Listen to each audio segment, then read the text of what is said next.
আচ্ছা এটা সপ্তাহ সময় গেছি আর সোনারহাট মাধব সপ্তাহ শেষ ওকা ভালো বিল্ডিং ছাড়া কোনো মাত নাই সপ্তাহ ওকা সোনারহাট মাধবপুরের বাইরে এখানে কোনো সপ্তাহ হারবার নাই।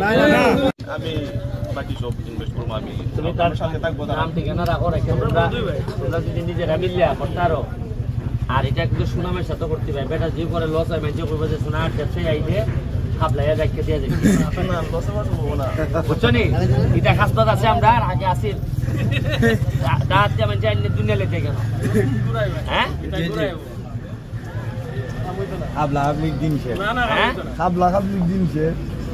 এরপর কইবা কি রয়্যাল বেঙ্গল টাইগার বেলা হাওয়া খাওয়া করতে বাঘ বেলেন যাওয়া যাওয়া করতেছে দেয়ালের বাঘে দিয়ে আমার খাইলা আমি কি দোষ করলাম? আমার এই বাচ্চা চলে এইভাবে গালাগালি ভাই আমি কোন আমার দুই চিন্তা ভাই আমার দুই চিন্তা নেই ওইটা দিলে আমি কি তাহলাম আমি তো আঘাত নাই বুঝাতো নাই। আচ্ছা আমি ভাই আপনার সাথে আছে আমি আর কেউ বুঝি না। মানুষের পছন্দ তো থাকতেই পারে, যেমন আমি তোমার ভালোবাসি এটা তো আর অস্বীকার করা কোথায় ভালোবাসার কারণে খেরে আমার এই বাপ না দিলে আমার এইভাবে ও ভাই মাঝে যখন পতো নাই ভাই মানছে এরা স্কুলও পড়ছে ভাই স্কুলে হেডমাস্টার কোনো ভালো আছে ওই স্কুলেই পড়ছে। তবে শোনো সম্মানিত হইতে গেলে সম্মান দিতে হয়।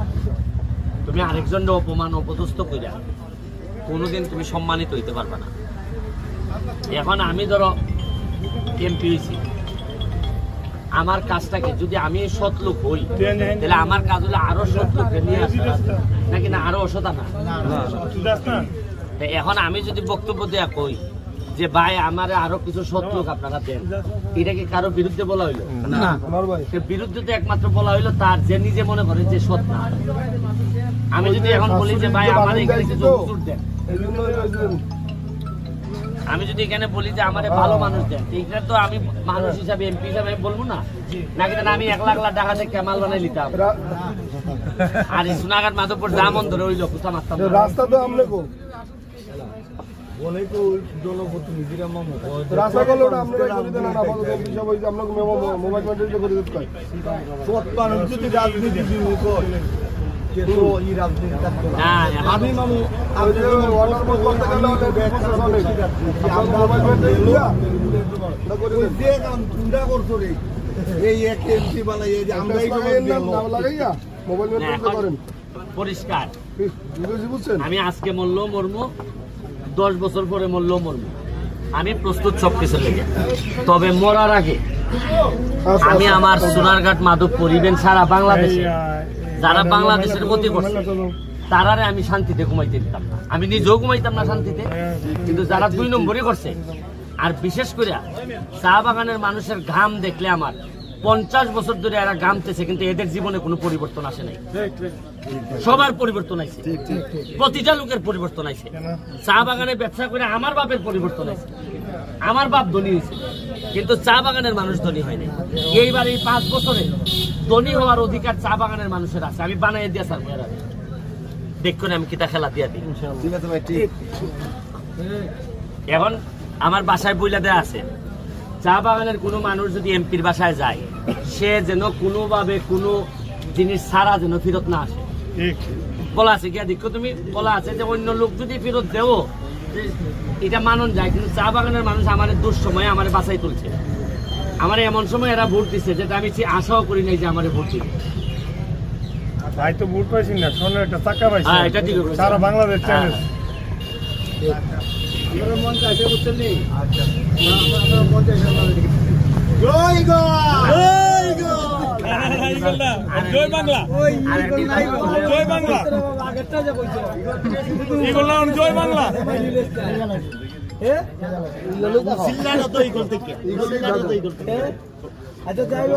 না ওন থেকে অনেক জয় বাংলা দিতে হবে।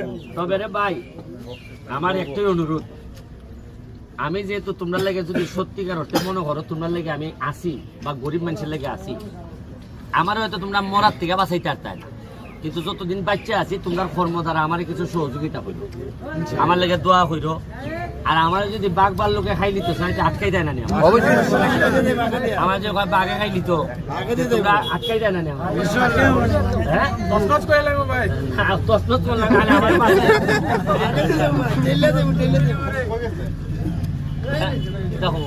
মানে ভাই না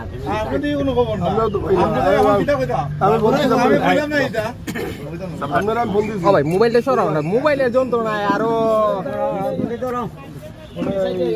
তাইলে তোমরা বইয়া এখানের মার্কেটের যারা আছো দোকানদার সবাই বললে আমার একটা প্ল্যান দিও যে এইটারে কিভাবে সুন্দর করা যায়, মানুষের নজর কারা যায়। তুমি যে খাটল লিয়ে বউ এখানের আর বাইরের কোনো পার্থক্য নেই। এটা চা বাগানের সবকিছু হইব খুব সুন্দর। চা বাগানের দেখবে ম্যানেজারের বাংলো থেকে শুরু করে সব সুন্দর, এখানে হইতে হইব সুন্দর পরিষ্কার করে। ভাই এখানে আরেকটা জিনিস, এই যে পর্যটকরা রান্না বান্নার লেগে খুব সমস্যা হয়, একটা সাপটা হ্যাঁ রান্নার লেগে একটা সাপটা করছি আচ্ছা এইটা সাপ্তাহ সময় গেছি আর সোনারহাট মাধব সাপটা শেষ ওকা ভালো বিল্ডিং ছাড়া কোনো মাছ নাই। সাপটা ওকা সোনারহাট মাধবপুরের বাইরে এখানে কোনো সাপটার হারবার নাই।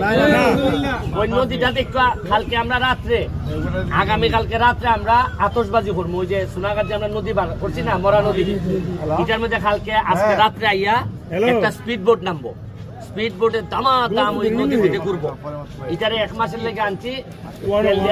যে যেভাবে মন্দ রেখে স্পিড বোট উঠবায় উঠতে চালাইবে। আমরা কালকে রাত্রে এখানের মধ্যে লাইটিং হইব, এই আতশবাজি উঠবো আকাশের মধ্যে, আর ওই লেগে তোমার ওই যে পতাকা টতাকা উঠবো। আমরা সারা বাংলাদেশে দেখাই দিতাম চাই যে 40 বছরের যে কাজ হয়েছে না 4.5 মাসে আমরা এই নদী আমরা পুনরুদ্ধার করছি। এখন আরেকটা জিনিস তোমরা কইতাম মাত্র 4.5 মাস। বিশ্বাস করো আমার কাছে বরাদ্দ আইতে শেষ হয় না। আল্লাহ হাজির নাজির যে পরিমাণ এমপি বরাবরে বরাদ্দ আসে আমি খরচ করে জায়গা পাইতেছি না। কি কেন বইয়া যদি আমি কই যে 50 লাখ টাকার আমি বরাদ্দ দিয়ে যাইব 1 মিনিটে দিতাম পারবো, কিন্তু আমি খালি চিন্তা করি যে গত 15-20 বছর ধরে ইটা খাটান গেল আগে থেকে তো মাও জানছে নি, এখন তো সব জানে। সব খাই লাইছে 4.5 মাস মাত্র 29 কোটি টাকার বরাদ্দ আমার নামে। ঠিক আছে নি খাই লাইছে ভাই ওর নামে যে আমরা যেমন আসব আমার মাথা কি তার মাথা কি মাথা না নি বাবা বললো খালি বাবা